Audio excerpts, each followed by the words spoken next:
The grand clock in the Langston mansion chimed 3 times, its hollow sound echoing off the marble floors and polished wood walls. Outside, the summer rain drizzled quietly, a soft murmur against the towering glass windows that overlooked the sprawling gardens. But inside the mansion, silence reigned. Thick, suffocating silence. It was the kind of silence that wasn't peaceful, but heavy, like a weight pressing down on every surface, every breath. Victor Langston sat rigidly in his leather armchair by the fireplace, staring into the lifeless embers. His broad shoulders, once proud and commanding, now slumped as if bearing the crushing grief of the past 2 years. His suit was immaculate, the sharp lines and fine fabric a stark contrast to the deep furrows carving his face. His eyes, once bright and sharp, were dull, shadowed with sleepless nights and unshed tears. He reached out a trembling hand and touched the polished surface of the small wooden table beside him. There lay a photograph in a silver frame, a smiling girl of 8, golden-haired and radiant. Emily, his daughter. The light of his life, the center of his universe, now confined to a wheelchair upstairs, trapped in a body that refused to obey. Victor's knuckles whitened as he clenched his fist. "Why?" he whispered to the empty room, voice breaking. "Why did this happen to you?" To us? His grief had begun 2 years ago on a rainy night much like this one. Emily and her mother, Claire, had been driving home from a family dinner when a speeding truck lost control and collided with their car. Victor was told they survived, Claire with minor injuries, Emily with a broken spine, but the doctors had said the paralysis was permanent. Since that night, Victor's life had been a relentless quest for a miracle that never came.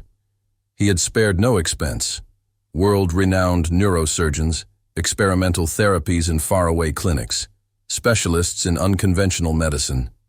Every avenue was explored, every hope chased, every promise held with desperate faith.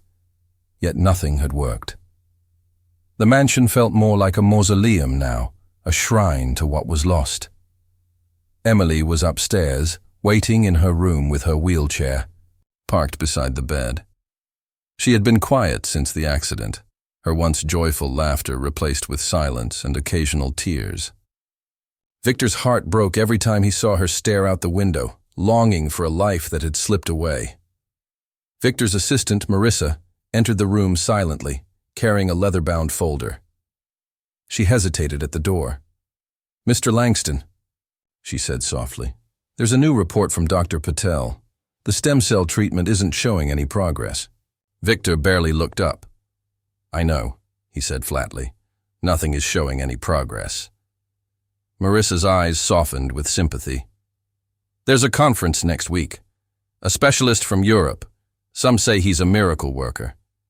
Maybe you should consider—" "No," Victor interrupted sharply. "I've heard enough promises. I don't want more false hope." Marissa bit her lip and left quietly. Victor rubbed his temples, feeling the relentless pressure building behind his eyes. He wished he could sleep. He wished he could forget. But grief was a persistent shadow, clinging to every moment of his waking hours. Suddenly his phone buzzed on the table. He glanced at the screen. An unknown number.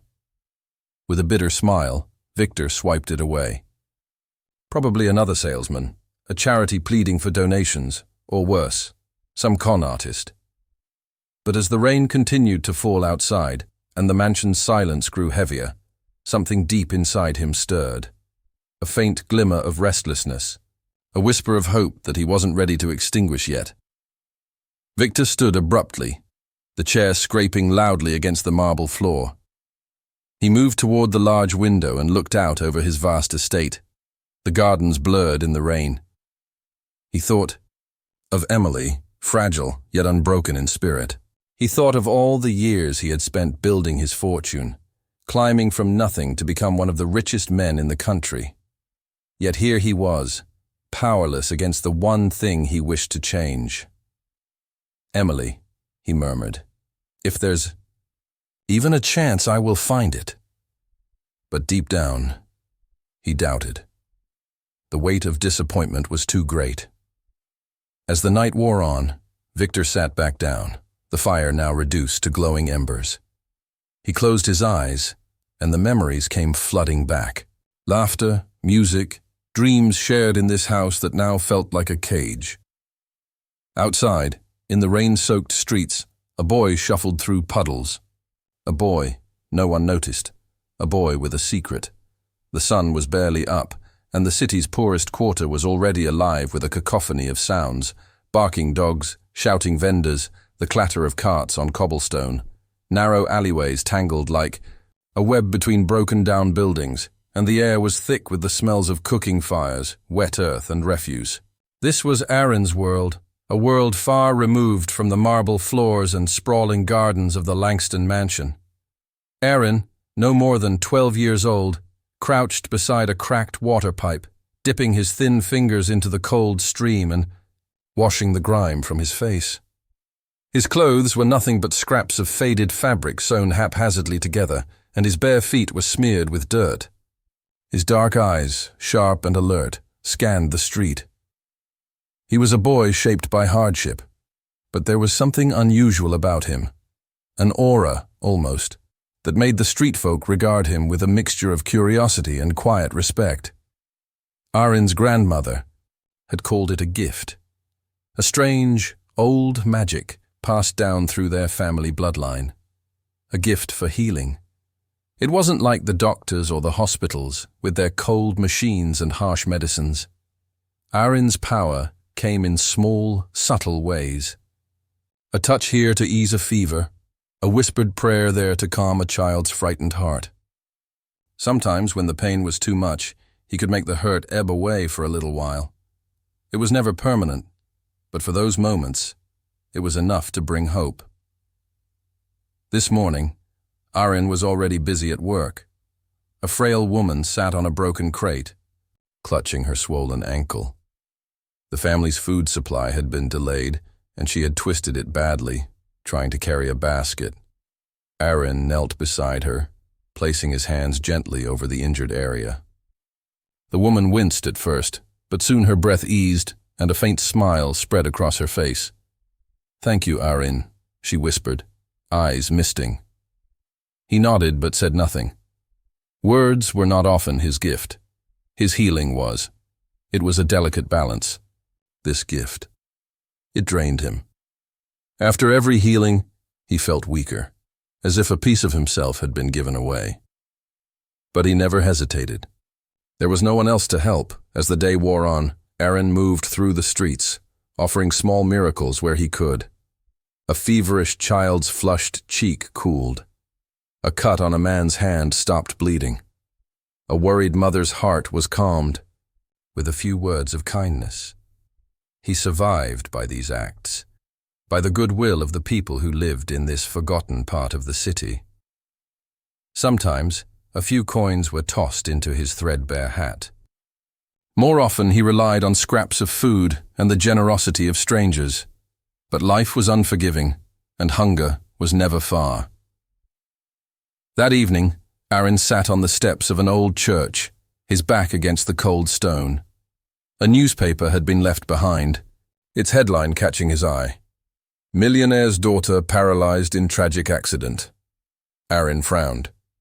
He had heard whispers of the story from the mouths of market vendors and the chatter of passing strangers. A wealthy man with everything, yet his child was broken. The words stirred something in Arin, a strange connection he couldn't explain. He folded the paper carefully and looked up at the night sky, stars hidden behind a veil of clouds. "Maybe," he whispered to himself, "there's a way to fix what's broken." His grandmother had always told him that power was not meant for riches or fame, but for helping those in true need. If he could reach the daughter of that rich man, maybe he could do more than just small miracles. But how could a beggar boy hope to cross the line between the slums and the mansions? How could he make a man like Victor Langston listen? The thought was both terrifying and thrilling. As he lay down beneath the crumbling archway, the city's distant lights flickering like fireflies, Arin's resolve hardened. He would find a way. The Rain had just stopped, leaving the city streets slick and shimmering under the dull glow of street lamps. Outside a large clinic known for its advanced neurological treatments, a small crowd gathered, mostly reporters and curious onlookers, hoping to catch a glimpse of Victor Langston, the billionaire, desperate for a miracle. Victor stepped out of the black luxury sedan, his face a mask of exhaustion and frustration. The endless appointments, the failed therapies, the empty promises. They all weighed heavily on him. His gaze was fixed on the clinic's entrance as he moved swiftly past the murmuring crowd, ignoring the flashes of cameras and whispered gossip. But then, out of the corner of his eye, Victor caught movement near the curb. A boy stood there, dressed, in rags, dirty and thin, clutching a small, worn satchel. His dark eyes locked onto Victor's with an intensity that made the millionaire pause. The boy stepped forward hesitantly, then louder, his voice steady and clear. "Sir, I can make your daughter walk again." Victor froze. For a moment, disbelief overwhelmed him. Then anger. "How dare you?" Victor's voice cut through the cold air.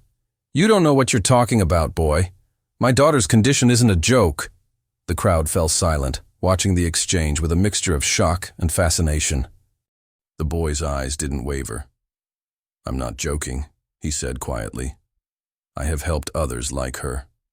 I can help your daughter." Victor's fists clenched at his sides. "You're just a beggar," he spat. "Go back to where you came from."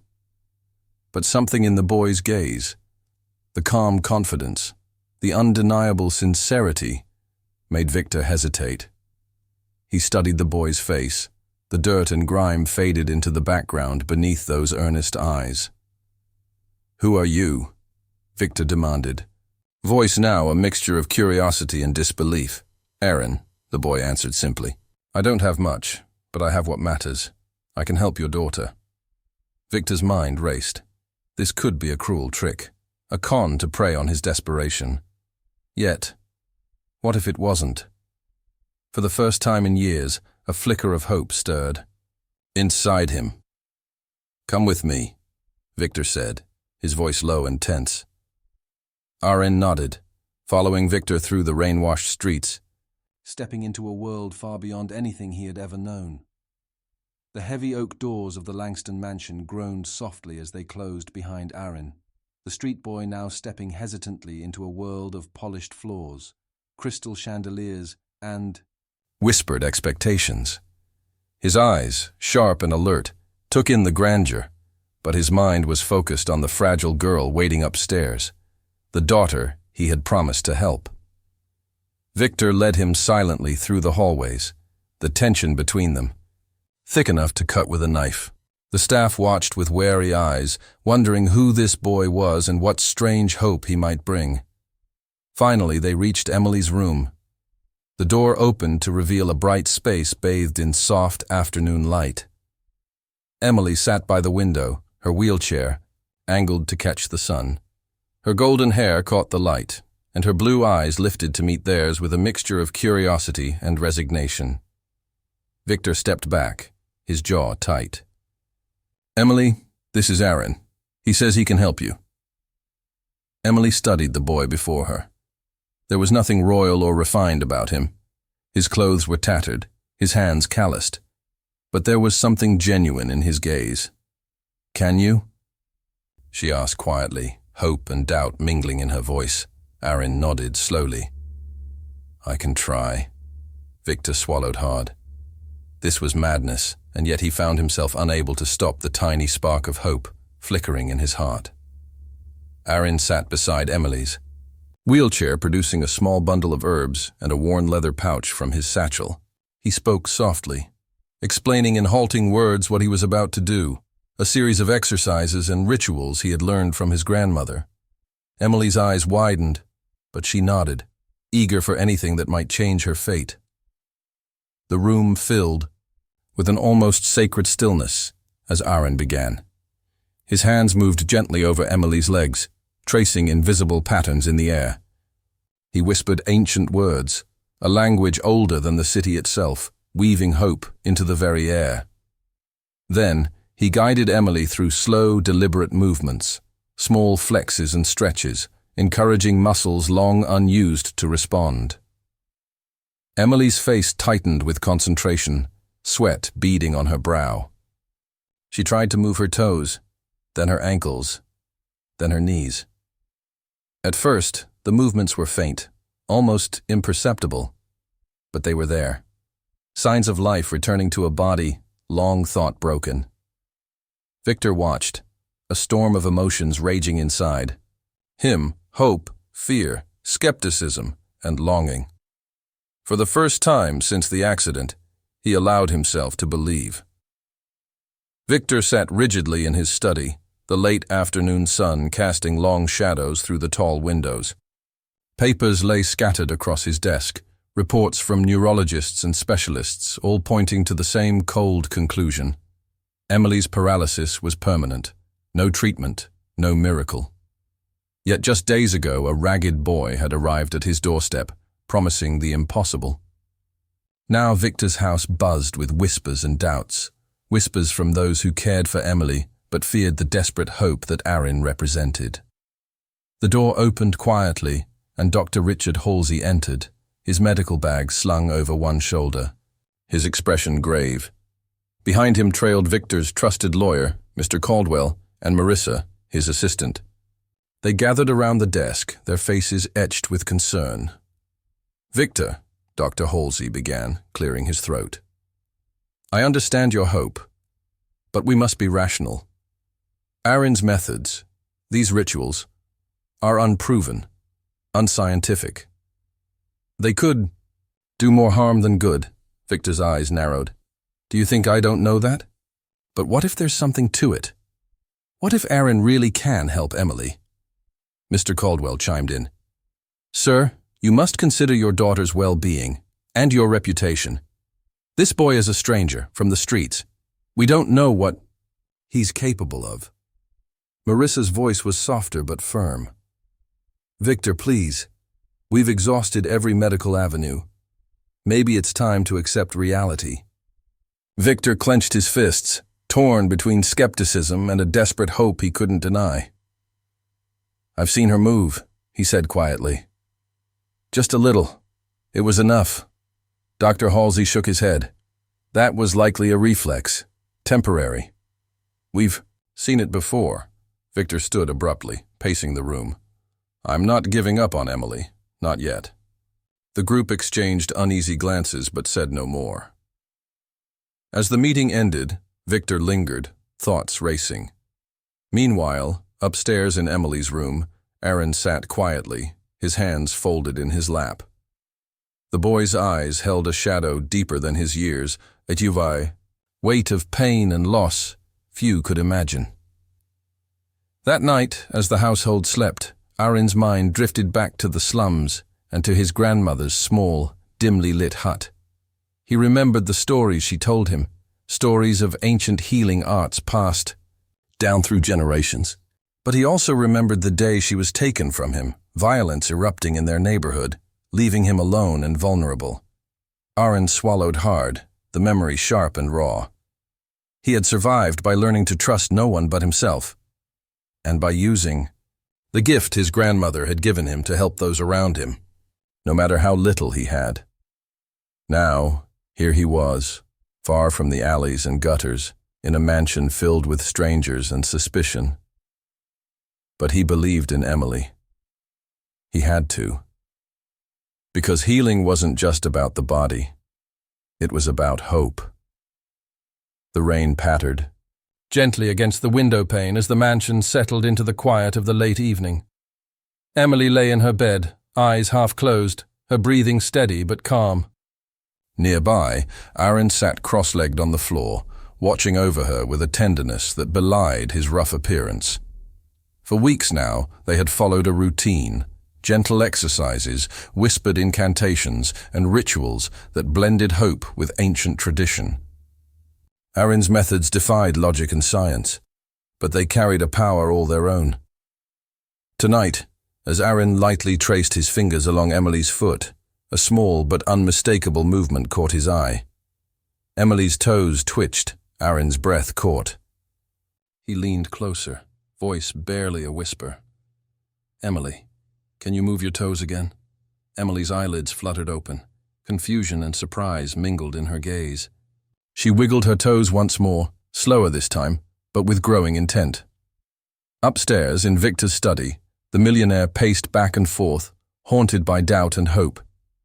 He had seen the reports, heard the skepticism of doctors, but nothing had prepared him for what he felt that night.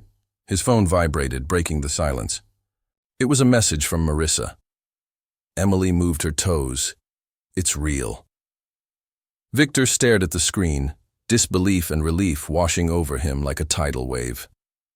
As the memories of the last few weeks flooded his mind, Victor found himself thinking, not just of Emily, but of the boy who had entered their lives like a wild storm, Arin. Far away, in the narrow alleys and crowded streets of the city's poorest quarter, a young boy once lived a very different life. Arin's earliest memories were of warmth and love, of a small hut lit by flickering oil lamps, and the soothing voice of his grandmother as she tended to neighbors, healing with hands and herbs and words passed down through generations. His mother, a kind woman with eyes full of hope, had died when he was very young, leaving Arin in the care of the grandmother who nurtured his gift. But life in the slums was brutal. One night, violence tore through their neighborhood. Arin's grandmother was taken from him, leaving him alone and vulnerable in a world that had little mercy for boys like him. It was in those darkest moments that Arin learned to survive, to trust his gift, to help others, and to cling to the git, belief that even broken things could be made whole again. Back in the mansion, Victor stood before Emily's door, listening to the faint sounds of movement within. He swallowed hard, and for the first time since the accident, he dared to hope. Hope that the impossible might just be possible. The first light of dawn seeped through the grand windows of the Langston mansion, casting a pale glow across the room where Arin lay motionless on a velvet settee.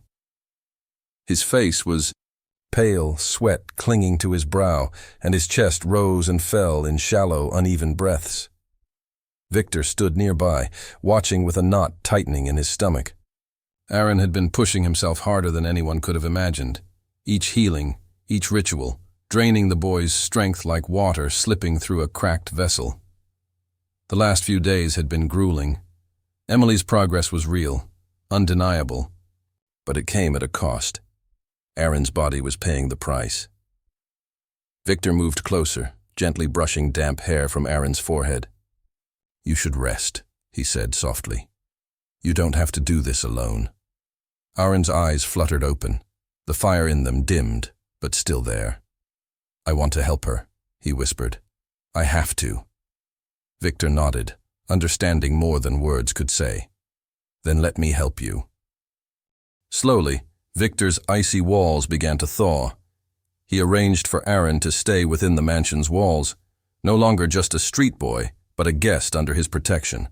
And in return, Victor demanded to know more about the boy who could perform miracles. One evening, as the rain hammered against the windows, Arin shared pieces of his past, the loss of his mother, the loving grandmother who had passed on the ancient healing knowledge, the cruel streets where he had learned to survive alone. Victor listened, his heart breaking for the child who had endured so much. He saw not just a beggar boy, but a soul forged by pain and hope alike. But as the story of Arin and Emily's recovery spread, the outside world could not stay silent. Rumors ignited into headlines. Reporters camped outside the mansion gates, eager to uncover the truth behind the boy who promised miracles. Some called it a miracle, others a dangerous spectacle.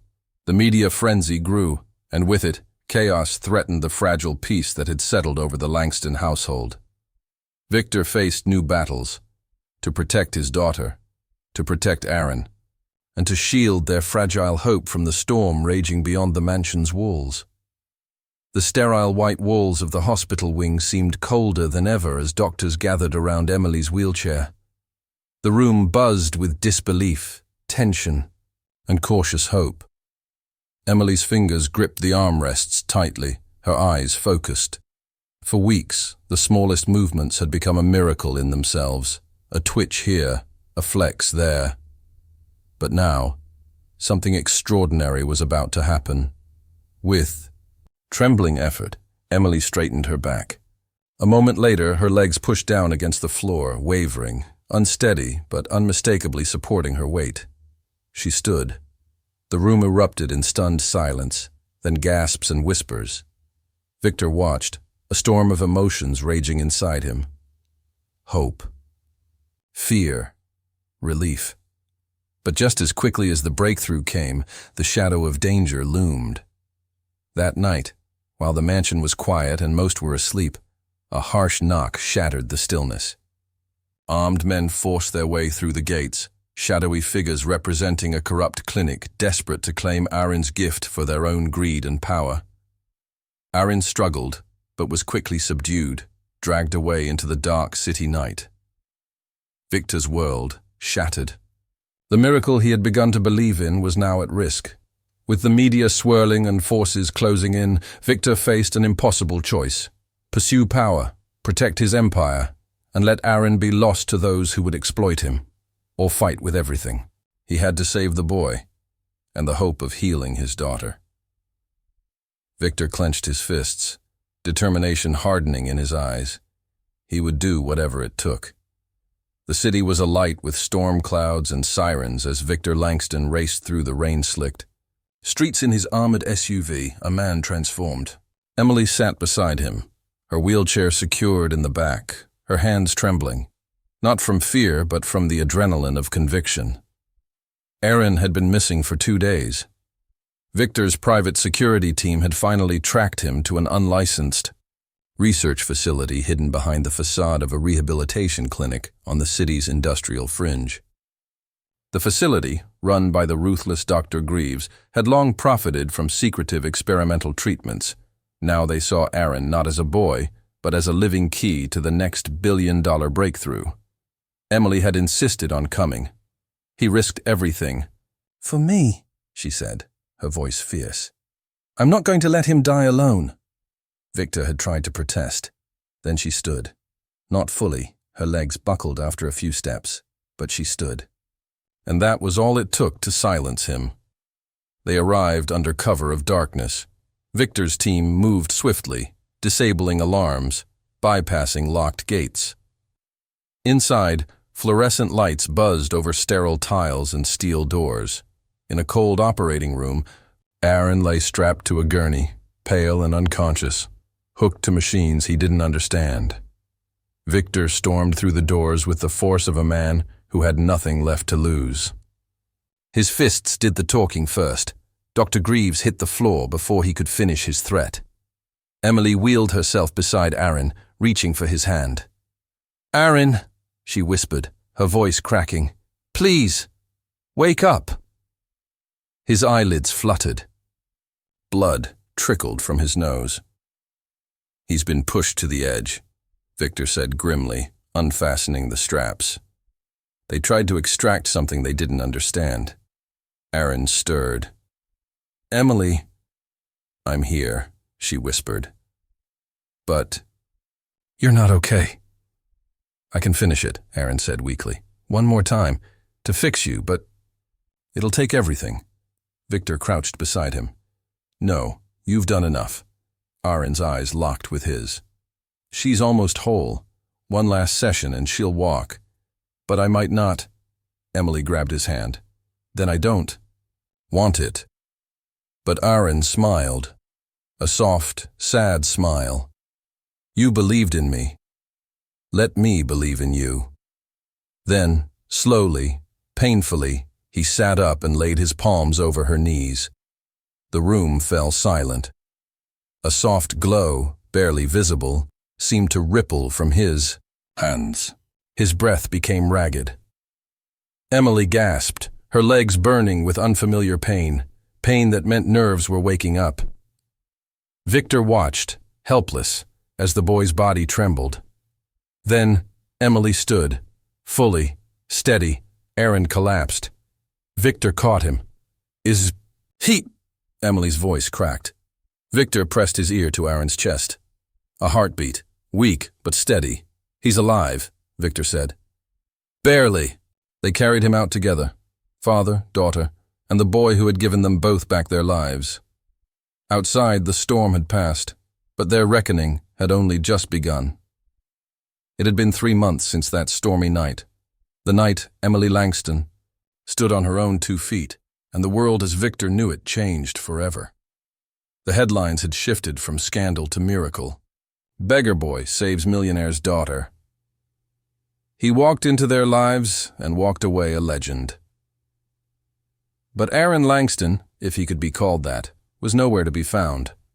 After waking in a hospital bed days after the healing, too weak to sit up, Arin had disappeared in the night. No security cameras had caught him. No one had seen him leave. It was as though he had never been there at all. Victor had mobilized private investigators, search teams, even helicopters. Nothing.